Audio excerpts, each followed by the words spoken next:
ਹਾਂਜੀ ਫਰੈਂਡਸ, ਕੀ ਹਾਲ ਚਾਲ ਹੈ ਤੁਹਾਡਾ? ਹੁਣ ਮੈਂ ਤੁਹਾਡੇ ਲਈ ਤੁਹਾਡੇ ਸਪੈਸ਼ਲ ਰਿਕੁਐਸਟ ਤੇ ਪੰਜਾਬੀ ਦੇ ਵਿੱਚ ਵੀ ਵੀਡੀਓਜ਼ ਲੈ ਕੇ ਆ ਰਿਹਾ। ਕਾਫੀ ਮੇਰੇ ਪੰਜਾਬੀ ਦੋਸਤ ਕਹਿੰਦੇ ਨੇ ਕਿ ਸਰ ਤੁਸੀਂ ਪੰਜਾਬੀ 'ਚ ਸਿਖਾਇਆ ਕਰੋ, ਇੰਗਲਿਸ਼ ਜਾਂ ਹਿੰਦੀ ਨਾ ਯੂਜ਼ ਕਰਿਆ ਕਰੋ। ਮੇਰੇ ਦੋਸਤੋ ਇੰਨੀ ਗੱਲ ਸਮਝੋ ਕਿ ਮੈਨੂੰ ਫੋਲੋ ਕਰਨ ਵਾਲੇ ਸਟੂਡੈਂਟਸ ਨਾ ਸਿਰਫ ਇੰਡੀਆ ਬਲਕਿ ਇੰਡੀਆ ਤੋਂ ਬਾਹਰ ਵੀ ਨੇ। ਮੈਨੂੰ ਸਾਰਿਆਂ ਦਾ ਧਿਆਨ ਰੱਖਣਾ ਹੁੰਦਾ ਹੈ।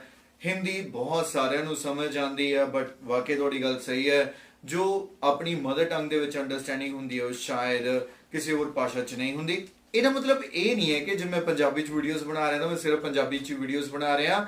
ਮੇਰੇ ਹਿੰਦੀ ਇੰਗਲਿਸ਼ ਵਾਲੇ ਵੀਡੀਓਜ਼ ਉਦਾਂ ਹੀ ਆਉਂਦੇ ਰਹਿਣਗੇ, ਬਟ ਤੁਹਾਡੇ ਨਾਲ ਹੁਣ ਮੈਂ ਸਪੈਸ਼ਲੀ ਪੰਜਾਬੀ ਦੇ ਵਿੱਚ ਐਡੀਸ਼ਨਲ ਵੀਡੀਓਜ਼ ਲੈ ਕੇ ਆਵਾਂਗਾ, ਖਾਸ ਤੌਰ ਤੇ ਰੀਡਿੰਗ ਦੇ।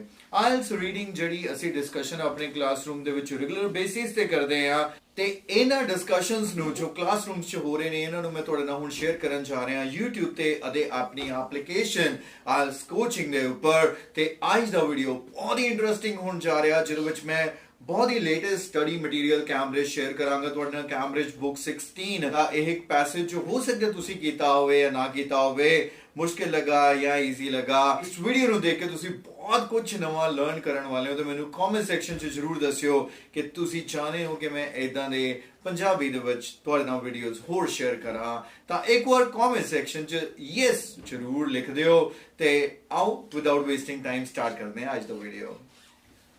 ਤਾਂ ਫਿਰ ਵਿਦਆਊਟ ਵੇਸਟਿੰਗ ਟਾਈਮ ਸਟਾਰਟ ਕਰਦੇ ਹਾਂ ਅੱਜ ਦਾ ਵੀਡੀਓ। ਤਾਂ ਇਸ ਵੀਡੀਓ ਨੂੰ ਸਟਾਰਟ ਕਰਨ ਤੋਂ ਪਹਿਲੇ ਇੱਕ ਵਾਰੀ ਸਬਸਕ੍ਰਾਈਬ ਬਟਨ ਜ਼ਰੂਰ ਪ੍ਰੈਸ ਕਰ ਲਿਓ ਅਤੇ ਬੈਲ ਆਈਕਨ ਵੀ। ਤੇ ਜੇ ਤੁਹਾਨੂੰ ਵੀਡੀਓ ਚੰਗਾ ਲੱਗੇ ਲਾਈਕ ਕਰਨਾ ਨਾ ਭੁੱਲਿਓ।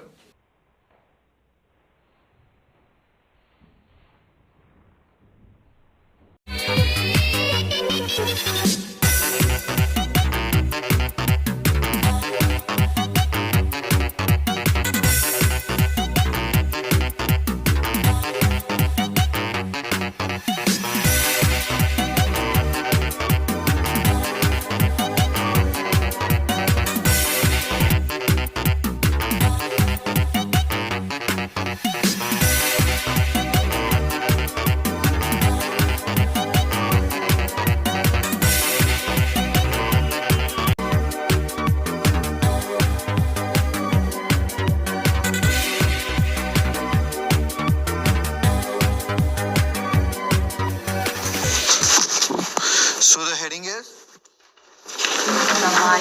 The White Horse of Finkton. Uffington ke Finkton?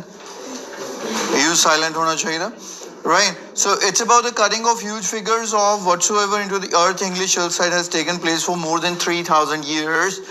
As soon as you read anything like this 1,000 years ago, 5,000 years ago, that means history ਦੇ ਨਾਲ associated ਆ, archaeology ਦੇ ਨਾਲ associated ਆ। Archaeology is the field. Archaeology the spelling ਕੀ ਹੁੰਦਾ Gursharan? Very good. Ology, biology, right? So the pronunciation ਦਾ ਥੋੜਾ biology, biology, right? So sociology, not que sociology. So this is archaeology. Over the period how human settlements ਜਾਂ main ਜਿਹੜਾ ਸਾਡੀਆਂ ਸਿਵਲਾਈਜੇਸ਼ਨਸ ਦੀ growth ਹੋਈ ਹੈ ਤੇ over ਦਾ period ਅਸੀਂ ਕਿਵੇਂ ਡਿਵੈਲਪਮੈਂਟਸ ਕੀਤੀਆਂ ਨੇ। Most causeways in England are located in a particular area of the country. ਬਹੁਤ ਸਾਰੇ ਵਰਡਸ ਇਹਦੇ ਵਿੱਚ ਇੰਗਲੈਂਡ ਆ, ਇਹਦੇ ਵਿੱਚ ਜਿਓਗਲਿਫਸ ਜੋ ਵੀ ਹੈਗਾ ਇਹ, these are the words that would take you to the area ਜਿੱਥੇ ਪਹਿਲੇ ਕੁਐਸਚਨ ਦਾ ਆਨਸਰ ਹੋ ਸਕਦਾ। ਨਾਲੇ ਉਹਨੇ ਹੋਰ ਵੀ ਜਸਟੀਫਾਈ ਕਰਤਾ, it is in the very first paragraph. But strong keyword ਕੀ ਹੈ? ਕਿਸ ਵਰਡ ਨੇ ਆਨਸਰ ਦੇਣਾ ਤੁਹਾਨੂੰ? ਉੱਚੀ ਬੋਲੋ ਅਮਰਿਤ। Particular area, right? ਜਿਹੜਾ ਤੈਨੂੰ ਲੱਭ ਕੇ ਆਨਸਰ ਲੱਭੇਗਾ ਉਹਦਾ ਸਹੀ ਆਨਸਰ ਲੱਭੇਗਾ। ਅਦਰਵਾਈਜ਼ ਕੁਝ ਹੋਰ ਦੇਖ ਲਓਗੇ, ਆਨਸਰ ਜ਼ਰੂਰ ਮਿਲ ਜਾਏਗਾ, ਉਹਦੇ ਸਹੀ ਹੁੰਦੇ ਚਾਂਸਸ ਘੱਟ ਜਾਣਗੇ। And please try to develop, ਜਿਨ੍ਹਾਂ ਨੂੰ ਰੀਡਿੰਗ 'ਚ ਬਹੁਤ ਦਿੱਕਤ ਆ, ਅਸੰਪਸ਼ਨਸ ਇੱਥੇ ਕ੍ਰੀਏਟ ਕਰੋ। ਪਹਿਲਾਂ ਹਾਂ ਖਾਸ ਏਰੀਆ 'ਚ ਪਾਏ ਜਾਂਦੇ ਆ, ਆਨਸਰ ਇਜ਼ ਟਰੂ। ਕਿਤੇ ਵੀ ਮਿਲ ਸਕਦੇ ਆ, ਆਨਸਰ ਇਜ਼ ਇਹ ਇੰਗਲੈਂਡ 'ਚ ਮਿਲਦੇ ਨੇ, ਆਨਸਰ ਇਜ਼ ਇੰਗਲੈਂਡ 'ਚ ਤਾਂ ਮਿਲਦੇ ਆ, ਬਟ ਕਿੱਥੇ ਮਿਲਦੇ ਆ? Not given. What's your answer? True. Why?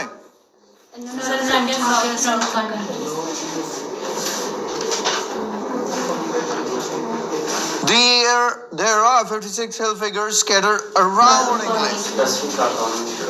Within the mass majority on the chalks downloads of the country's southern counties. Now moving on, उन्हें full stop नहीं देता, comma देता, 56 hill figures जो कि इंग्लैंड पार्ट च ने, but ਉਹਨਾਂ ਦੇ ਵਿੱਚੋਂ ਜਿਹੜੀ majority ਆ, क्योंकि सानू क्वेश्चन की पूछा सीगा, most of them इधरों कहंदा इन्हां दी vast majority ਤੁਹਾਨੂੰ southern part च नजर आएगी. That means it is in the particular area. So the answer is true. The next one is, there are more dash in the shape of a horse than any other creature. Now it's the comparison based. We might have so many different type of figures, but वो कहंदा उन्हां विचों figures ਜਿਹੜੇ horses ਦੇ ਨੇ ਉਹ ਜ਼ਿਆਦਾ ਨੇ. Heading भी है जड़ा horse ही आ, maybe देखते हैं. It's in the first paragraph. The horses include giants. What is giants? Dant, Danav. Horses, crosses. So a बहुत easy way to identify ਹੁੰਦਾ ਜਦੋਂ ਚੀਜ਼ ਇੱਧਰ ਪੁੱਛਿਆ ਹੋਵੇ more ਜਾਂ less, ਵੱਡਾ ਛੋਟਾ ਕੁਝ ਵੀ, ਤੇ ਉਧਰ ਜਦੋਂ ਉਹ ਕਾਮਰਸ ਚ ਦੇ ਦੇ. ਕਲੀਅਰ ਆ? ਜਦੋਂ ਚੀਜ਼ਾਂ ਕਾਮਰਸ ਚ ਦੇਤੀਆਂ ਦਾ ਮਤਲਬ ਉਹ ਸਭ ਬਰਾਬਰ ਆ. ਠੀਕ ਹੈ? ਇਹਦੀ ਹਾਈਟ, ਇਹਦੀ ਹਾਈਟ, ਇਹਦੀ ਹਾਈਟ, ਇਹਦੀ ਹਾਈਟ, ਮਤਲਬ ਇਹ ਸਾਰੇ ਲੰਬੇ ਸਟੂਡੈਂਟਸ ਨੇ. ਚਾਰਾਂ ਦਾ ਨਾਮ ਦੇਤਾ ਕਾਮਾ ਪਾ ਕੇ. ਠੀਕ ਹੈ? ਪਰ ਉਧਰੋਂ ਕੀ ਕਹਿ ਰਿਹਾ? ਇਹਦੇ ਨਾਲੋਂ ਇਹ ਲੰਬਾ. ਜਦੋਂ ਤੁਸੀਂ ਕਾਮਾ ਪਾ ਕੇ ਸਭ ਨੂੰ ਬਰਾਬਰ ਹੀ ਕਰਤਾ, ਹਾਊ ਕੈਨ ਆਈ ਸੇ ਕਿ ਇਹਨਾਂ ਵਿੱਚੋਂ ਕਿਹੜਾ ਜ਼ਿਆਦਾ ਲੰਬਾ? Is it clear? So the answer is not given. A recent dating. Dating ਪਤਾ ਨਾ? ਡੇਟ ਕਰਨਾ. क्लब च नहीं लगेगी तस्वीर ਨੂੰ डेट ਦੇ ਲਈ. It's about the carbon dating कि कोई चीज़ कितनी पुरानी आ. डेली बेसिस उपर किसी ना किसी चीज़ उपर कार्बन जमदी रहती आ, तो उहदे विच आइडेंटिफाई करदे कि सब तो पुरानी जिहड़ी कार्बन उहदी डेट कितनी है. That is carbon dating. So a recent dating of the horse indicates that people were mistaken about its age. Now question clear हो गया कि पता किया गया सी 3000 साल ही पुरानी है, लेकिन हुण जिहड़ी रीसेंट इहदी कार्बन डेटिंग की गई उत्थों ये पता लगा कि ये तो 6000 साल पुरानी है. Is it clear? So recent जिहड़ी होई आ उहदे तो ये पता लगा कि गलती सीगी. So what's the strong keyword? They were mistaken. की आंसर मिला तुहानू? True. Why and where? Second paragraph. Okay. The horse was recently be redated and shown that to be even older than its previously assigned ancient pre-Roman age whatsoever. Enough is चीज़ ਨੂੰ justify ਕਰਨ ਲਈ even older. ठीक है? How old are you? 56. No, I'm even older. That means I'm not 56, or maybe I'm 66. That shows that they are more ancient. Now the next one is, historians have come to an agreement about the origin of the long man of a पक्का answer false निकलते होंगे आ. इधर उन्हें कहना agreement आ क्योंकि ये assumption based आ. ਇਹਦਾ ਕੋਈ ਪ੍ਰੂਫ ਨਹੀਂ ਹੈ, ਇਹਨਾਂ ਦਾ ਕੋਈ ਐਵੀਡੈਂਸ ਨਹੀਂ ਹੁੰਦਾ. ਹਮੇਸ਼ਾ ਉਹ ਜਜਮੈਂਟ ਕਰਦੇ ਆ ਸ਼ਾਇਦ ਇਹਨੂੰ ਇਹਦੇ ਨਾਲ ਇਹਦੇ ਕਰਕੇ ਇਦਾਂ ਹੋਇਆ ਹੋਏਗਾ, ਤੇ ਜ਼ਿਆਦਾਤਰ ਜਦੋਂ ਇਸ ਲੜਕੀ ਨੇ ਕਹਿਦਾ ਇਦਾਂ ਹੋਏਗਾ ਇਹ ਲਾਈਮਲਾਈਟ 'ਚ ਆ ਜਾਏਗੀ ਵੀ ਇਹਨੇ ਕਿਹਾ, ਜਿਹਦੇ ਕਰਕੇ ਨਿਸ਼ਾ ਨੂੰ ਲੱਗੇਗਾ ਲੈ ਇਹਦੀ ਤਾਂ ਟੌਰ ਬਣ ਗਈ. ਸੋ ਇਸ ਕਰਕੇ ਨਹੀਂ, ਕਿਉਂਕਿ ਉਹ ਭਾਵੇਂ ਉਹਦੇ ਨਾਲ ਮੇਲ ਵੀ ਖਾਂਦੀ ਹੋਵੇ ਇਹਦੀ ਸੋਚ, ਇਹਨੇ ਕਹਿਣਾ ਕਿ ਨਹੀਂ ਨਹੀਂ ਇਦਾਂ ਨਹੀਂ ਹੋਇਆ, ਤਾਂ ਕਿ ਮੇਰੇ ਉੱਪਰ ਵੀ ਲੋਕ ਆ ਕੇ ਪੁੱਛਣ ਅੱਛਾ ਜੀ ਤੁਹਾਨੂੰ ਕਿਉਂ ਲੱਗਦਾ ਇਦਾਂ ਕਿਉਂ ਨਹੀਂ ਹੋਇਆ. So this is something you would always see in this field of archaeology ਜਾਂ ਜਿੱਥੇ ਵੀ ਸਾਇੰਟਿਸਟ ਰਿਸਰਚ ਵਗੈਰਾ ਹੋ ਰਹੀ ਹੈ. ਕੁਝ ਅਗਰੀ ਕਰਦੇ ਆ, ਕੁਝ ਡਿਸਅਗਰੀ ਕਰ ਜਾਂਦੇ ਨੇ. So here the answer is false. क्यों? उधर केड़ा स्ट्रॉन्ग कीवर्ड मिला तुहानू? Oh beautiful. जिथे कंट्रोवर्शियल आ that means there is a disagreement. अब अपने एसेज भी यूज करते हैं. It is a controversial topic. Now were created by people placing white chalk on the hillside. ओ किदां बनाउंदे सीगे? hillside दे चौक रख के. So it's now logical thing. आपे ही देखना कि इदां ही बनाउंदे सी या किसी होर तरीके नाल बनाउंदे सीगे. एंड yes, खुशी, what's your answer? False answer है. बाकी ना false. कितना बनाते सी हो?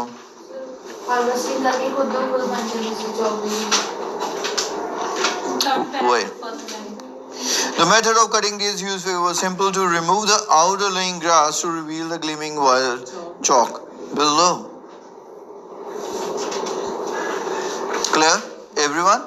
Answer is false. The next one is, many geoglyphs in England are no longer visible. ਹੁਣ ਨਹੀਂ ਨਜ਼ਰ ਆਉਂਦੀਆਂ. ਲੌਜਿਕ ਤਾਂ ਲੱਗਦਾ, ਦਿੱਤਾ ਕਿ ਨਹੀਂ ਦਿੱਤਾ ਡਿਪੈਂਡ ਕਰਦਾ. ਪ੍ਰਭਜੋਤ ਆਨਸਰ ਕੀ ਆ? ਮਤਲਬ ਹਜੇ ਵੀ ਨਜ਼ਰ ਆਉਂਦੀਆਂ ਨੇ? ਮੋਨਿਕਾ? ਟਰੂ, ਨਹੀਂ ਨਜ਼ਰ ਆਉਂਦੀਆਂ. ਓਕੇ, ਰੈਸਟ ਨਿਸ਼ਾ? ਟਰੂ, ਨਹੀਂ ਨਜ਼ਰ ਆਉਂਦੀਆਂ. ਕੀ ਲਿਖਿਆ ਉੱਥੇ? One reason that the vast majority of the hill figures have disappeared is that when the tradition associated with figures faded, people no longer bothered or remembered to create. Fantastic, fantastic. I think there is no need to read more. Faded, disappeared. Fade ਕੀ ਹੁੰਦਾ? ਨਵਾਂ ਕੱਪੜਾ ਲੈਣਾ ਕਿਸੇ ਹੋਰ ਰੰਗ ਦਾ ਹੁੰਦਾ ਨਾ, 10ਵੀਂ ਵਾਰੀ ਧੋਨੇ ਤੇ ਕੀ ਹੋ ਜਾਂਦਾ? ਉਹਦੀ ਉਹ ਚਮਕ ਖਤਮ ਹੋ ਜਾਂਦੀ ਆ. ਮਤਲਬ ਜਦੋਂ ਇਹ ਟ੍ਰੈਡੀਸ਼ਨ, ਜਦੋਂ ਇਹ ਕਲਚਰ, ਜਿਹੜੀ ਇਹ ਕਸਟਮ ਬਣਿਆ ਹੋਇਆ ਸੀ ਉਸ ਟਾਈਮ ਦਾ ਰਿਚੁਅਲ ਸੀਗਾ, ਇਹ ਖਤਮ ਹੋ ਗਿਆ, ਡਿਸਅਪੀਅਰ ਹੋਣ ਲੱਗ ਪਿਆ, ਤਾਂ ਹੁਣ ਉਹਨਾਂ ਨਜ਼ਰ ਨਹੀਂ ਆਉਂਦਾ. ਇਹ ਤਾਂ ਵੈਸੇ ਵੀ ਕਾਮਨ ਸੈਂਸ ਦੀ ਗੱਲ ਆ. ਹਿਸਟਰੀ ਦੇ ਨਾਲ ਜਿਹੜੀਆਂ ਪੁਰਾਣੀਆਂ ਚੀਜ਼ਾਂ ਸਾਨੂੰ ਅੱਜ ਕਿੰਨੀਆਂ ਕੁ ਨਜ਼ਰ ਆਉਂਦੀਆਂ ਨੇ. The shape of some have been altered over the time. ਆਪਾਂ ਫੈਸ਼ਨ ਨੂੰ ਵੀ ਚੇਂਜ ਕਰ ਲੈਂਦੇ ਆ. ਉਹ ਕਹਿੰਦਾ over the time ਇਹਨਾਂ ਨੂੰ alter ਕੀਤਾ ਗਿਆ. ਨਵਜੋਤ ਕੀ ਆਨਸਰ ਆ? ਪਹੁੰਚੇ ਹੀ ਨਹੀਂ. Not given. ਤੁਹਾਡਾ? True. ਕਿੱਥੇ ਲਿਖਿਆ? ਕੀ ਲਿਖਿਆ ਬੇਟਾ? ਤੁਹਾਡਾ ਨਾਮ ਕੀ ਹੈ? ਆਨੰਦ. ਤੁਹਾਡਾ ਕੀ ਆਨਸਰ ਹੈ? ਟਰੂ. ਕਿੱਥੇ ਕੀ ਲਿਖਿਆ ਹੋਇਆ?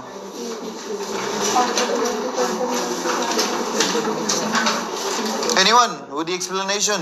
Where and what is written? Sukhveer? Sir, true लगाया sir. क्यों? Sir, उन्होंने इसमें लिखा है ऐसे thus creating a different shape of original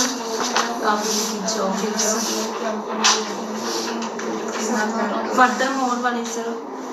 Third paragraph, last one. Furthermore, over hundreds of years, the outlines would sometimes change due to people not always cutting at exactly same place. Answer is over 100 years. ਤੇ ਉਸ ਚੀਜ਼ ਨਾਲ match ਕਰ ਗਿਆ ਕਿ over time ਹੋਇਆ. ਉਹ ਕੀ ਕੀਤਾ ਕਿ ਉਹਨਾਂ ਨੇ ਇਹਨੂੰ ਬਦਲਿਆ ਕਿਉਂਕਿ ਉਹਨਾਂ ਦੀਆਂ ਕਟਿੰਗਸ ਉਹਨਾਂ ਵਾਂਗੂ ਸੇਮ ਨਹੀਂ ਹੁੰਦੀਆਂ.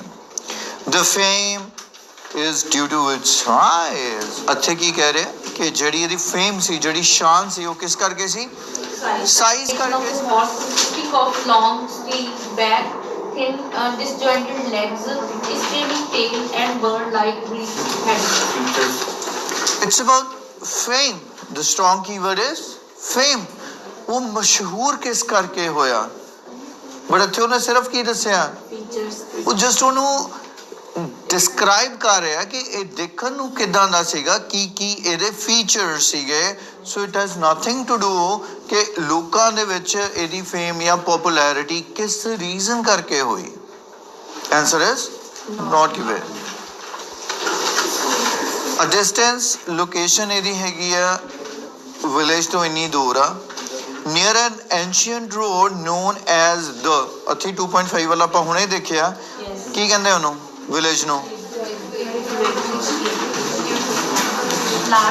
castle, and below the ridgeway a long distance Neolithic track. Ridgeway is the correct answer. Yes.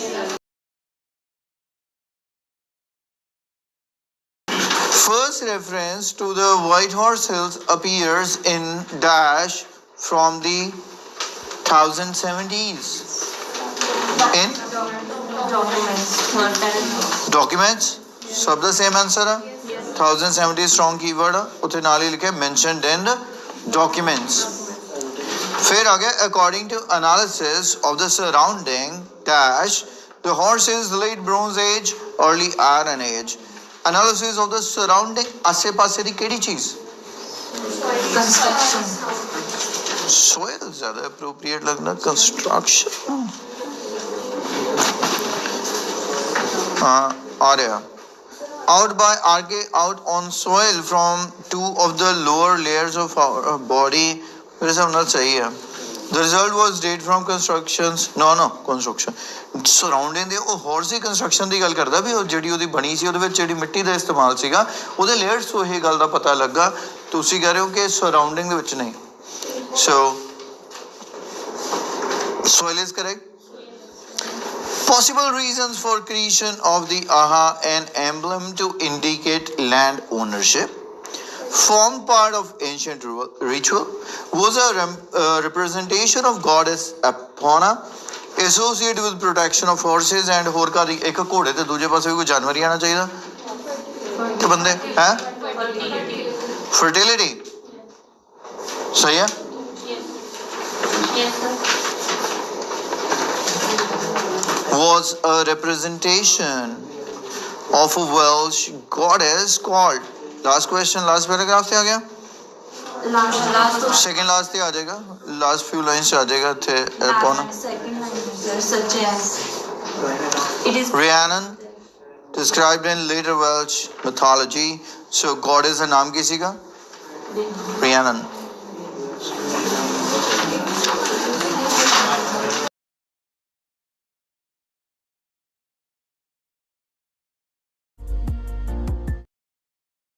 ਬਹੁਤ ਸਾਰੇ ਸਟੂਡੈਂਟ ਆਪਣੇ ਕੋਲ ਆਉਂਦੇ ਨੇ ਤੇ ਕਹਿੰਦੇ ਨੇ ਕਿ ਸਰ ਲੋਕੇਸ਼ਨ ਦਾ ਨਹੀਂ ਪਤਾ ਲੱਗਦਾ ਆਓ ਅੱਜ ਤੁਹਾਨੂੰ ਦਿਖਾਉਂਦੇ ਆ ਕਿ ਯੋਰ ਬ੍ਰਾਈਟ ਫਿਊਚਰ ਦਾ ਰਸਤਾ ਕੀ ਆ ਕਿਵੇਂ ਪਹੁੰਚ ਸਕਦੇ ਹੋ 3-4 ਰਸਤੇ ਆ ਬਟ ਮੈਂ ਇੱਕ ਸਭ ਤੋਂ ਸੌਖਾ ਰਸਤਾ ਦਿਖਾਵਾਂਗਾ ਸ਼ਹਿਰ ਦੇ ਚੌਂਕ ਦੇ ਵਿੱਚ ਆਪਾਂ ਇਸ ਟਾਈਮ ਹੈਗੇ ਆ ਇਸ ਚੌਂਕ ਤੋਂ ਇਸ ਸਾਹਮਣੇ ਰੋਡ ਜਾ ਰਿਹਾ ਜਿਹਨੂੰ ਕਹਿੰਦੇ ਆ ਅੰਮ੍ਰਿਤਸਰ ਰੋਡ ਆਓ ਸਟਾਰਟ ਕਰੀਏ ਗੱਡੀ ਤੇ ਪਹੁੰਚਦੇ ਆ ਅੰਮ੍ਰਿਤਸਰ ਰੋਡ ਤੋਂ ਹੁੰਦੇ ਹੋਏ ਬੱਸ ਸਟੈਂਡ ਤੇ ਯੋਰ ਬ੍ਰਾਈਟ ਫਿਊਚਰ ਇੰਸਟੀਚਿਊਟ ਗੱਡੀ ਦਾ ਗੇਅਰ ਪੈ ਚੁੱਕਾ ਆਓ ਚੱਲੀਏ ਮੇਰੇ ਨਾਲ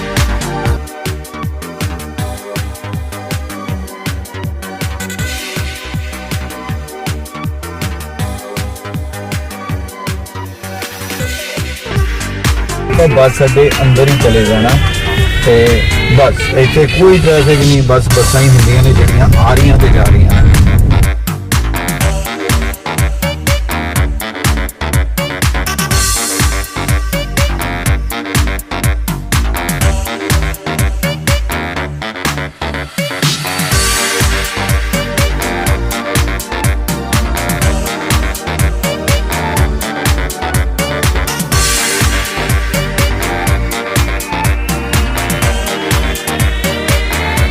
ਆਪਾਂ ਖੜੇ ਆ ਇਸ ਟਾਈਮ ਬੱਸ ਅੱਡੇ ਦੇ ਅੰਦਰ ਸ਼ੋਰ ਸ਼ਰਾਬੇ ਦਾ ਤੁਹਾਨੂੰ ਪਤਾ ਲੱਗ ਰਿਹਾ ਹੋਣਾ ਪਰ ਆਹ ਦੇਖੋ ਰਸਤਾ ਇੱਥੋਂ ਰਸਤੇ ਤੋਂ ਪੈਦਲ ਬੱਸ ਸਟੈਂਡ ਦੀ ਐਂਟਰੀ ਆ ਥੋੜੀ ਦੇਰ ਪਹਿਲਾਂ ਜਿੱਥੋਂ ਸਾਡੀ ਕਾਰ ਸਟਾਰਟ ਹੋਈ ਸੀਗੀ ਸਾਨੂੰ ਰਸਤਾ ਕਵਰ ਕਰਨ ਦੀ ਲੋੜ ਨਹੀਂ ਆ ਕਿਉਂਕਿ ਬਹੁਤ ਸਾਰੇ ਸਟੂਡੈਂਟ ਪੈਦਲ ਆਉਂਦੇ ਨੇ ਉੱਥੇ ਬੱਸ ਅੱਡੇ ਦੇ ਅੰਦਰ ਬਾਹਰ ਤੁਹਾਨੂੰ ਜਿੱਥੇ ਬੱਸ ਉਤਾਰਦੀ ਆ ਉੱਥੋਂ ਵਾਕ ਇਨ ਕਰਕੇ 1 ਮਿੰਟ ਤੋਂ ਪਹਿਲੇ ਤੁਸੀਂ ਬੱਸ ਸਟੈਂਡ ਦੇ ਅੰਦਰ ਆ ਜਾਂਦੇ ਹੋ ਤਾਂ ਇੱਥੋਂ ਦੇਖਦੇ ਆ ਆਪਣਾ ਸੈਂਟਰ ਕਿੰਨੀ ਦੂਰ ਆ ਆਜੋ ਚਲੀਏ